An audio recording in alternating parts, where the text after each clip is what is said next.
Jess, can you hear me? I can. I would like to welcome everyone back to Pride in the Living Room, Jewmos edition. Uh, for quick context, Pride in the Living Room was founded by Israeli LGBT task force Agudah in memory of the 2009 Tel Aviv Gay Center shooting and the Jerusalem Pride Parade stabbing in 2015. So Ha'agudah founded this project to offer a voice and a stage to LGBT Jews from around the world to share their stories, to create empathy and community. And I've been inspired to take this concept back to my own organization, Jewmos. And that has all led me to this moment, being able to introduce the amazing Jess to share her story. Jess, over to you. Thank you so much for having me. This is a really cool opportunity. I was mentioning to Jared earlier that I really haven't talked about my gayness or really my Jewishness publicly that much. So this is a cool opportunity. A little bit of context about me. My name is Jess Wainer. I am a glass artist in California. And that was kind of where I wanted to start what I was going to share with the group. So the first piece is really just about my identity as an artist and how that's just been supported culturally by being raised in a Jewish family. And so for me, both my father is a woodworker and my parents are very interested in the arts and supportive of the arts. So being an artist, which I expressed interest in and passion for when I was very young, like just as long as I can remember, I was sort of a weird, different artist. And my parents were really always right there with me. And they, got me a ceramic wheel so that I could throw when I was 10, and they put it in the basement, and drawing and painting, and I wanted to do glass blowing, which ended up becoming my career. And they got me into some classes in high school. And so I really feel like being Jewish was at the heart of sort of the cultural piece of what led them to be so supportive of that. Music and visual arts are really big in our family. So I guess that was where I wanted to start it. That one is not really that much about being gay, but it is certainly about being Jewish and being an artist. And I think for me, being an artist, even though most of the work that I focus on is about color, is about light phenomena, I make lighting installations, I make functional objects for the home, bowls and vases that are very colorful. Many of the recent pieces I'm making are about what the sky looks like in the desert at dawn and dusk, because that feels like a very emotional time for me. And I spend a lot of time in the California desert. But it feels very deep for me. I think like our people, when I went to the desert for the first time a few years ago and went to this place called Wonder Valley, which is close to Joshua Tree, there was such a deep feeling for me being out in the desert. And it was sort of, I couldn't quite explain what it was, but that too felt like it was born of this really ancient element of my identity as a Jewish person. So yes, wow, I went off on more than I was expecting to about my work, but I can bring it back to kind of the intersection point of my Jewishness and my gayness. I guess part of why I sort of felt funny when I was asked to participate in this is I feel like I don't have the typical story about being Jewish and gay. Not, who knows if there is a typical story, but my family was very supportive. And there wasn't much friction when after in my early 20s, having dated a man for 6 years, and they thought that was what my life was going to be. And then I broke up with him and immediately fell in love with a woman, which was sort of like me waiting for this perfect moment of, I knew I was interested in women and girls from my early childhood.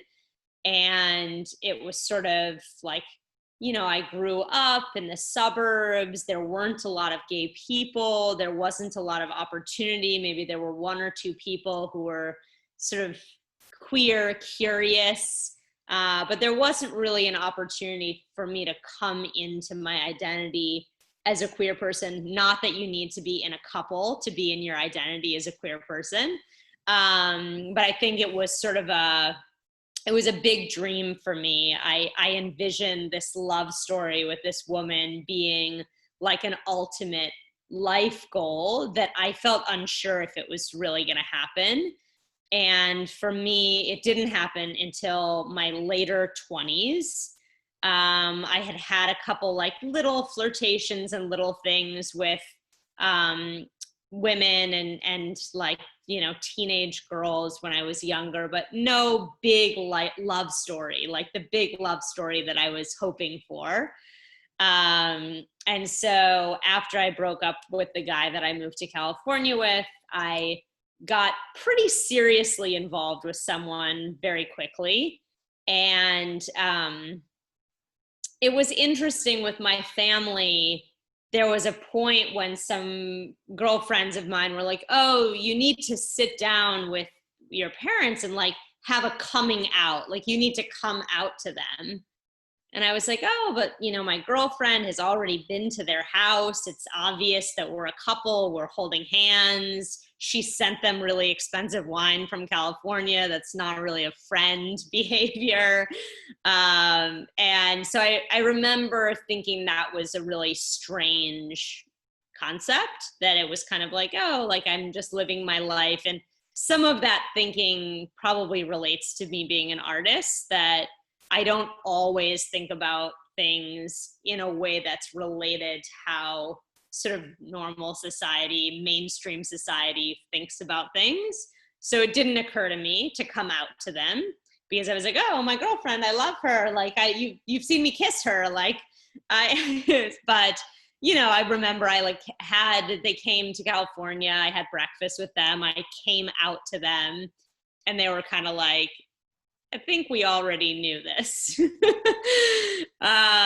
So, and I have a brother, and he also, there wasn't much of a transition. They were just sort of accepted it. But I think that the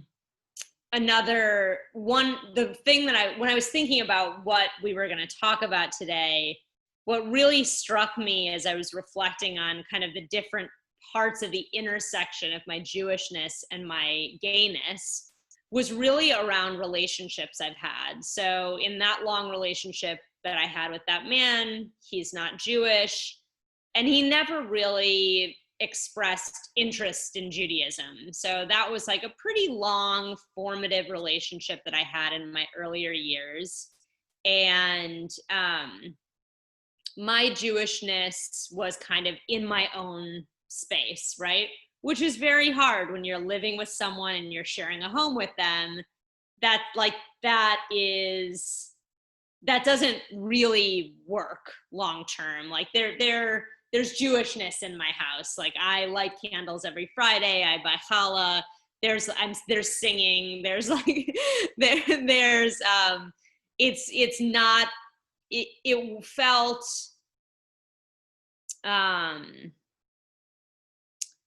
It felt like it wasn't ideal for me to be in a situation where there wasn't interest in my religion, my culture.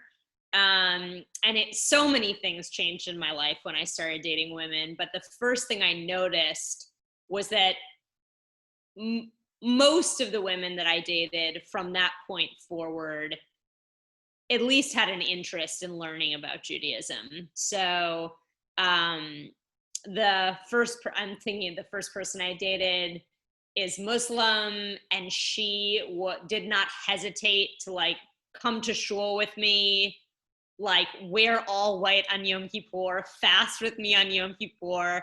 And I remember being like, this is on another level. I've never had an experience like this. And so there was just something really beautiful. And actually the next person that I dated also came from a totally different background and had some vision around the idea like, oh, if I want to build something with you, part of that is understanding what being Jewish means to you and participating. So that was an interesting transition that certainly not every woman I've dated in my entire adult life has had a lot of interest in Judaism, but most of them have, and that has been a really beautiful connecting opportunity for me in those relationships.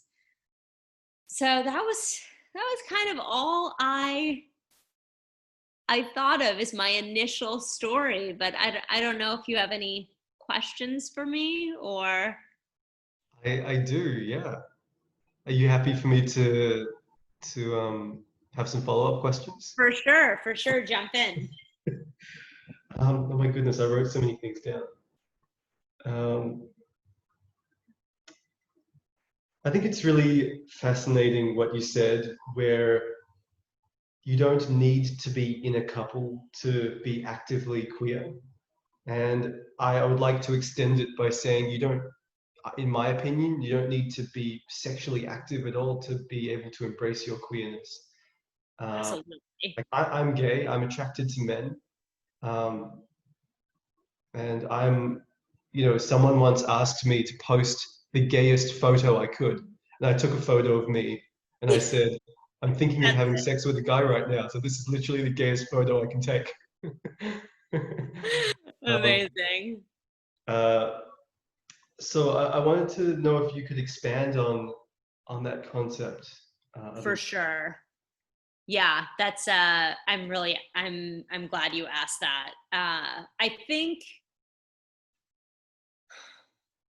I think broadly in society there is a lot of emphasis on coupleness, and there's a lot of emphasis on sex, like sexual acts that are between multiple people, right? Two people having a sexual interaction. That is an emphasis. I think that has felt, I think that's a very limited idea. And I think that in my experience has been a very hurtful expectation in times when I haven't been in relationships with other people.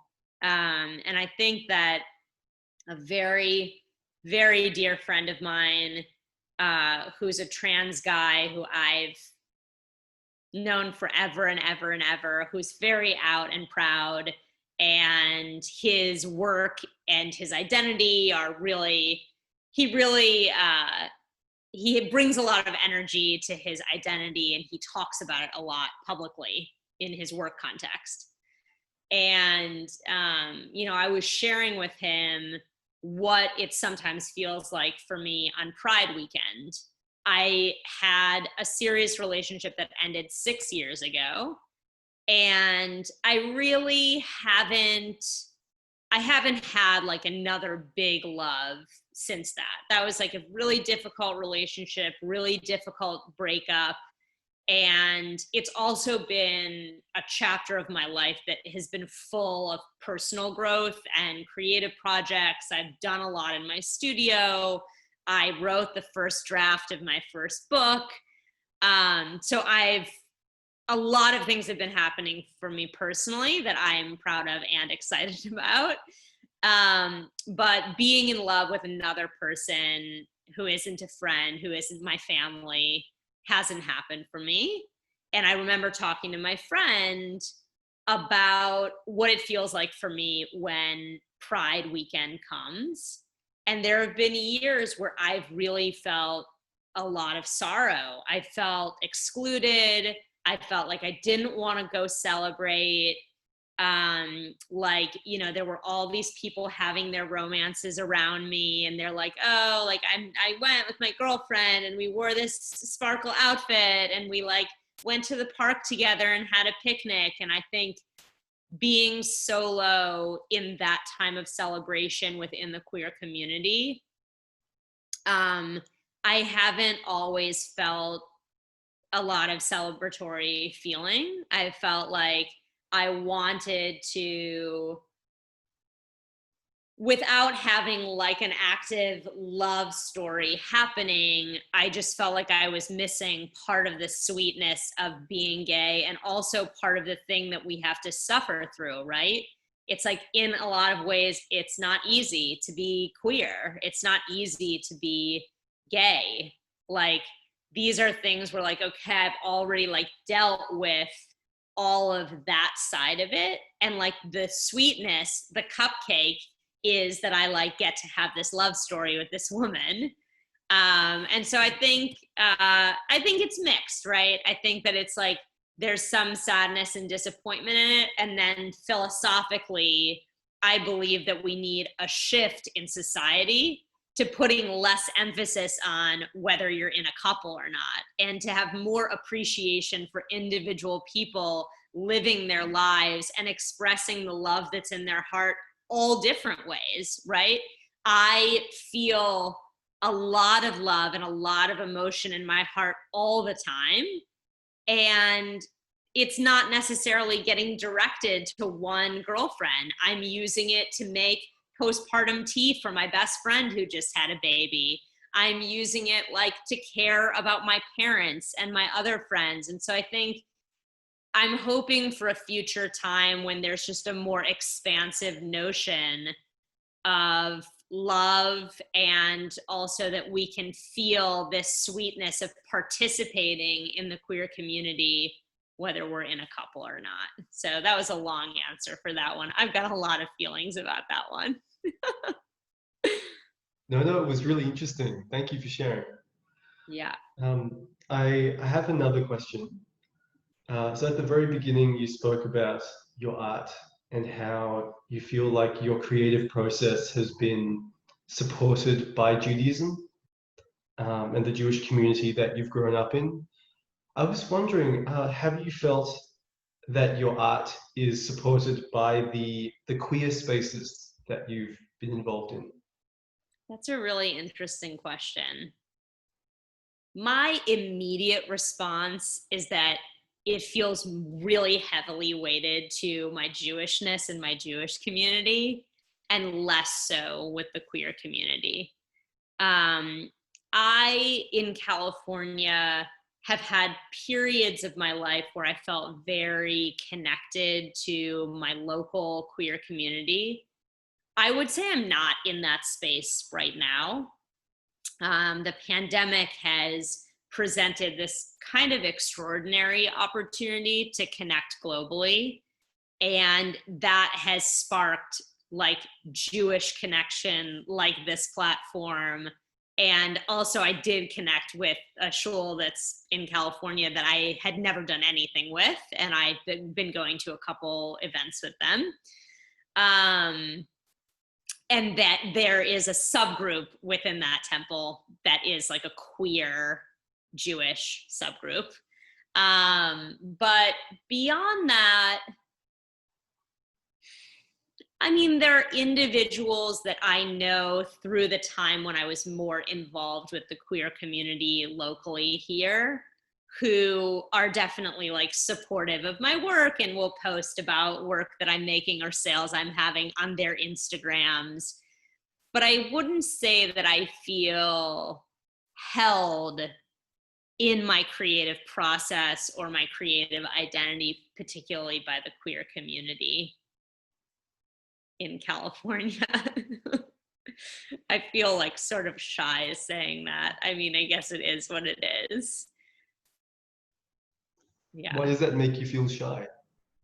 I think I have a desire to say the queer community is so great and I feel at home there, and I feel this like holistic sense of belonging. And I don't feel that. When I think about belonging, which I have been trying to get pregnant for the last 2 years, so I've been thinking a ton about identity and belonging and what it means to be an other or what it means to belong. These are kind of themes that have been in my mind a ton. I think at the end of the day, I've felt embraced and loved and included in Jewish communities consistently. And even when I look back, I've lived in the Bay Area for almost 2 decades. And somehow, of all the many people that I've met, the most sort of sustaining, consistent group of friends is a Jewish group of friends, and we spend holidays together, and that's kind of a thread in my life. And I think with the queer community, my connection to it feels much more conditional. I think that in light of the amazing new awareness that is rising around race, there is another dimension of sort of me as a white Jew and how I fit into or don't fit into the local queer community.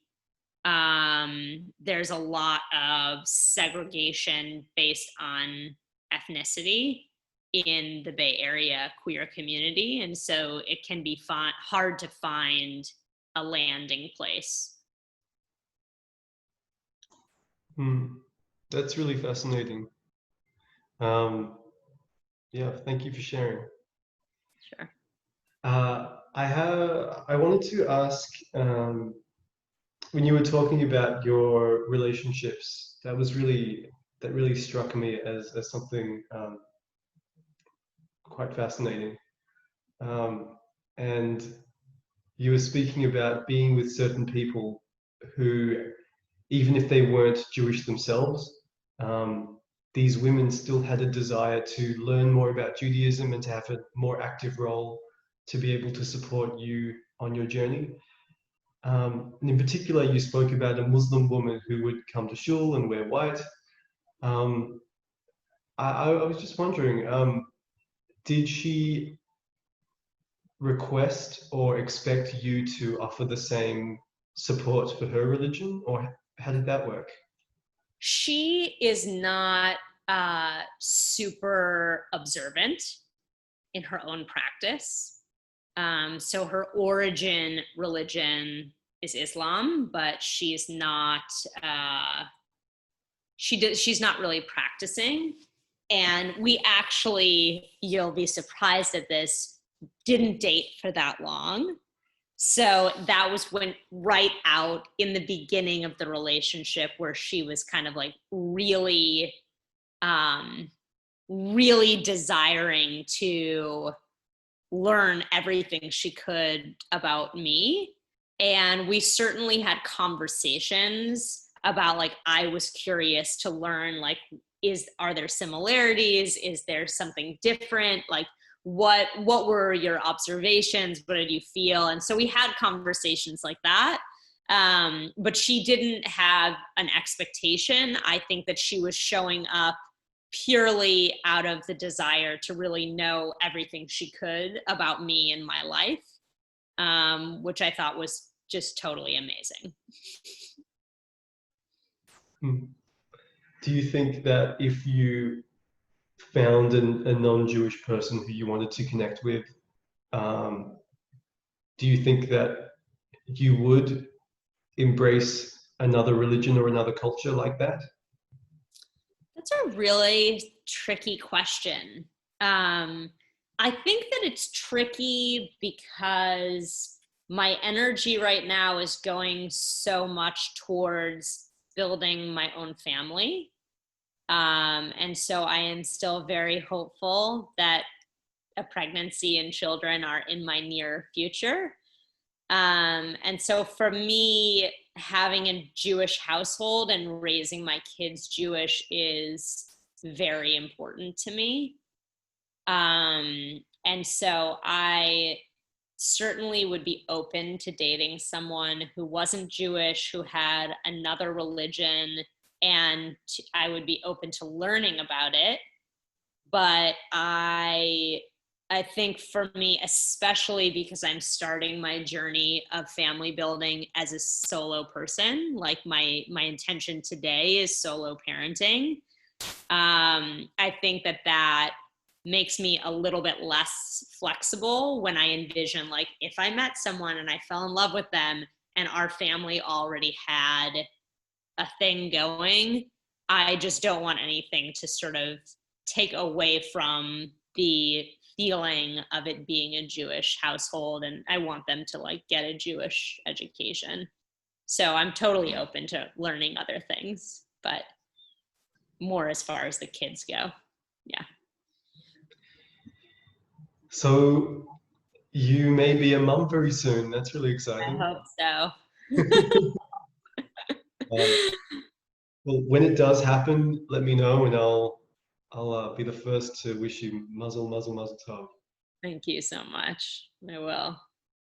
Um, so you mentioned that you would like your child or your children to have a Jewish upbringing, maybe for them to be sent off to a Jewish day school, um, and for them to have Jewishness in their house, like you say you have today. Um, this is an interesting question, but have you thought about how you would bring your queer identity into your child's life? That's such a big question. Um, I think that my like fantasy of my parenting philosophy is honesty and transparency. So I feel like I want my kids to know what my identity is as soon as that's an age appropriate conversation. So I think that them knowing that I'm gay and that when I have a romance with someone, it's with a woman. I think young kids are totally, they get that. They understand. As soon as they understand romance, they can understand that. I think as far as my Judaism in California, because it's like pretty wacky and weird out here, there's a lot of space for practicing Judaism in queer accepting spaces. There is like a gay synagogue that I've gone to High Holy Day services at many times. I'm not sure. I'm still kind of shopping around about like where I want to land. I'm waiting for the babies to be real. And once they exist, then I think it'll be easier for me to decide where I want to land as far as what synagogue. I've been multi-dating all these different synagogues for years. So yeah, I mean, I think that I guess that's it. I mean, I think there's a lot of space for it. I think that I grew up in Ohio, and even where I grew up, I think that the synagogue I went to as a kid is probably like pretty inclusive and accepting of gay people. I think there are queer congregants there, even in Ohio. So I think, I mean, I was raised in a Reform synagogue and a Reform family. I would say I'm slightly more observant than I was sort of raised, and but I operate in circles where I haven't experienced a conflict around my Jewishness and my queerness. So maybe I'm naive. We'll see how it goes with the kids.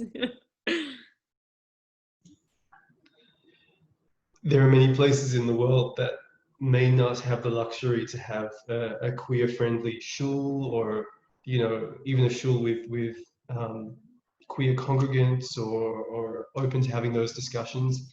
So it's really exciting to hear that where you live currently, if you do choose to to introduce your kids to that sort of environment, that it already exists. That's really exciting to hear. It is amazing. Yes. I have two more questions, if that's okay. I Okay, may sure. might put something else, but Yes. I've recently had the last maybe 4 interviews I've done have all been with artists, musicians, singers, yourself with your incredible, you said glass blowing? Yeah, Yes. such an amazing gift. I wanted to ask, what do you think is it about Judaism that brings out incredible creativity? Or maybe another way of putting it, what is it about Jewish queer people that guides them toward art? Mm. I mean, I feel like many Jewish people, queer and not queer, are guided towards art. Um, but specifically Jewish queer people. I mean, I think for me, being an artist came out of feeling different. And I think like my uniqueness, both in sort of how I expressed myself and how I dressed and how I thought the world worked and how I processed information, there was sort of a different way that I was engaging with the world.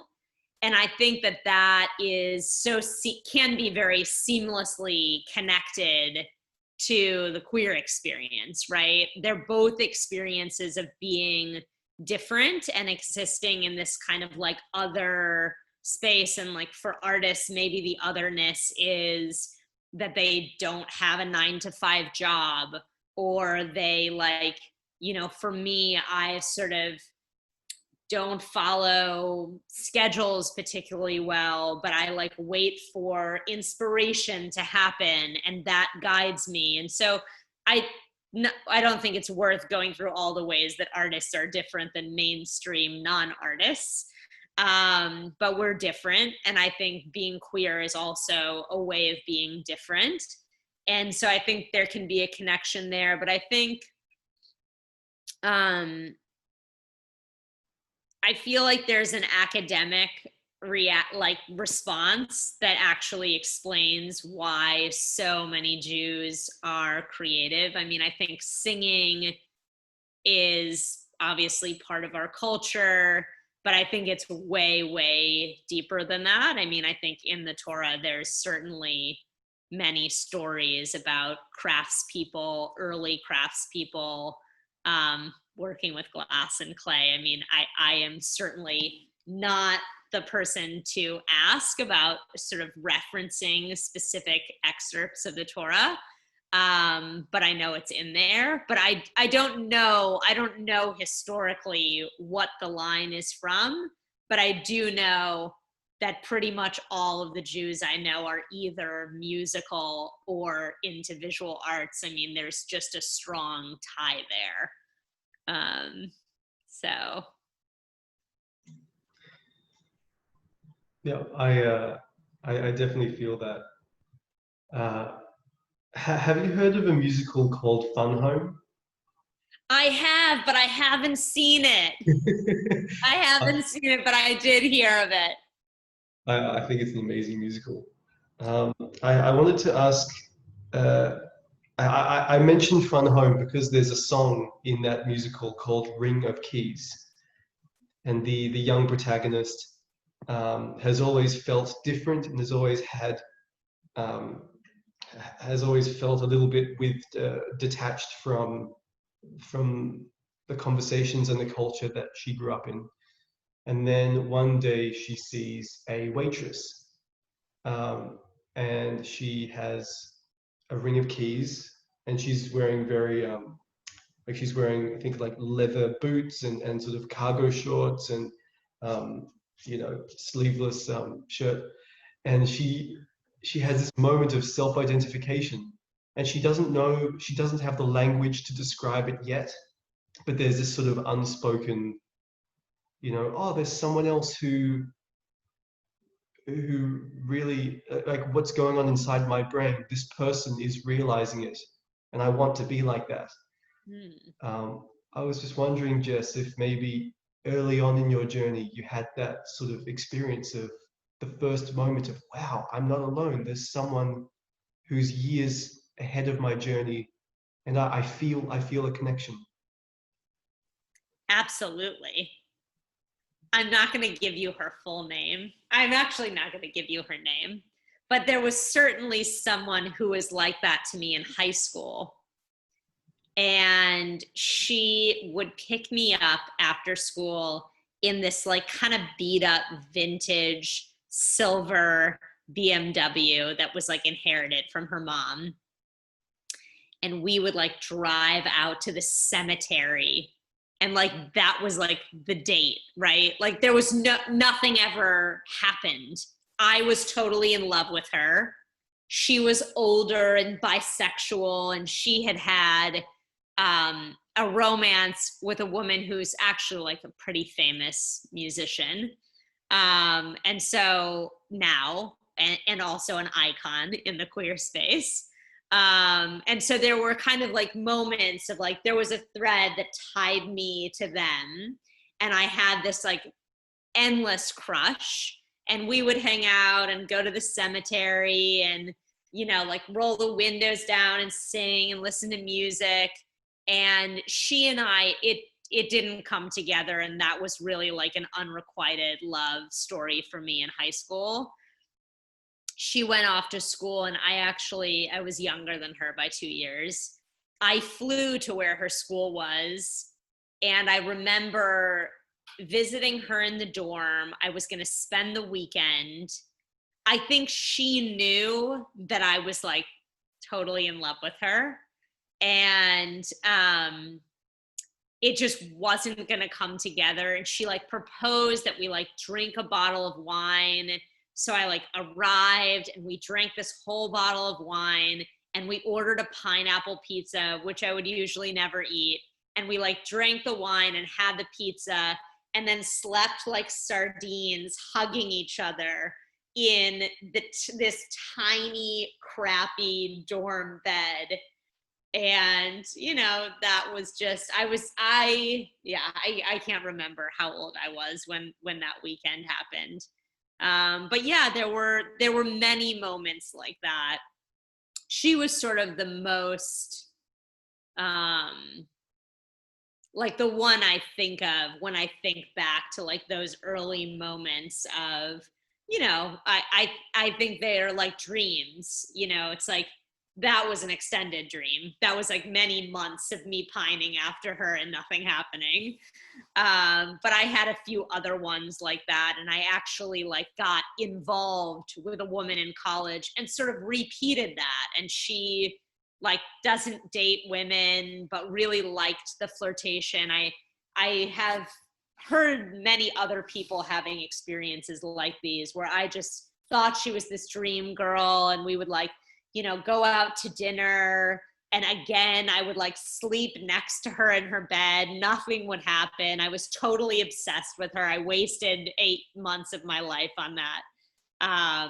But you know, I think it can take, if it's not just like immediately it comes together, you know, different people have different pathways. And for me, it was sort of a slow and long pathway. And I was like 28 or 29 when I like first finally got a real girlfriend. So, yeah. Have you found yourself in a position to be that person for somebody else, someone new on their journey?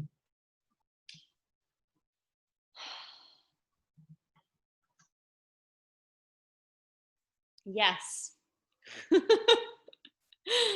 I have actually recently, but I hesitated because it's one where I'd like to respect their privacy and not share that story. They're Of they're course. in the midst of it. Yeah. Um, like I think it's incredible that you're able to take everything that you've learned and gained throughout your life thus far, and that you're able to pay it forward in such a beautiful way. And thank you for obviously respecting their privacy. And maybe if we have another conversation in a couple years time, then maybe they'll be telling their story. Who knows? Totally. That would be awesome. I think that's all the questions I had. Did you have any? Well, I'll just say that hearing your story, and for all the people who have the ability to listen to your story, and I encourage that they do, I really take away I take away the story of someone who has so much love and so much goodness and so much creativity inside their heart. And it hasn't always been easy, but you have reached a place where, throughout those challenging moments, you've always tried to see the light. And I think that art has definitely helped you on your journey of self-expression and letting out all the Yes, without question. and to thank you so much for sharing your story. Do you have any final parting words for us? I just wanted to say thank you so much. Your questions were really thoughtful and wonderful. And I really appreciated that you thought of me to participate in this. And yeah, thank you so much for having me. And thank you for being here. Here's to sharing our story in this moment and many more moments in the future. Yes. Thank you, Jess. Bye. Thank you.